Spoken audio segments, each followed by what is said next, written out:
Yo, it's Etan, and I just left my very first Episcopalian church service at the Episcopal Church of the Ascension in Sierra Madre.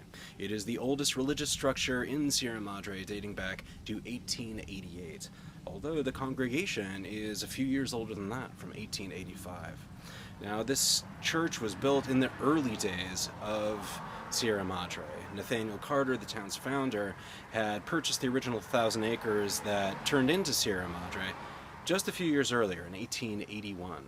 And so when you look at the earliest pictures of this church, you'll see trees, you'll see mountains, you'll see one other house, a dirt road, and that's it. There were not a lot of people living here at that time.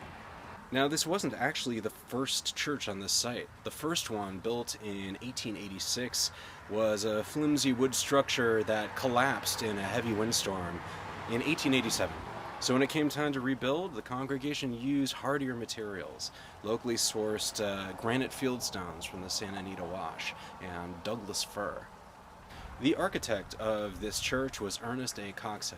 He was an Englishman, came to Los Angeles in the 1880s. The cost of the church's construction was just $5,000, and Coxhead was able to keep it on a small budget because many of the church members contributed to the construction of the thing. It's built in cruciform with the altar on the east side of the building and transepts going down the north to south axis, very standard for church architecture. In the nave inside, you really feel the warmth of the wood, especially in the apse above the altar. It feels like you're praying inside a fancy barn, or maybe even inside a ship. And the belfry contains a 19th century bell from a ship called the City of Dublin that foundered and washed ashore in 1878 off the Oregon coast. You can still pull the rope and hear the City of Dublin bell ringing out if you ask real nice.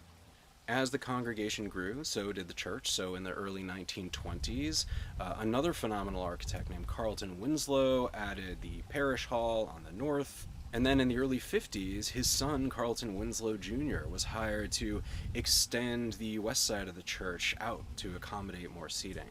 They had to fix up the place after some damage in 1991 because of the Sierra Madre earthquake.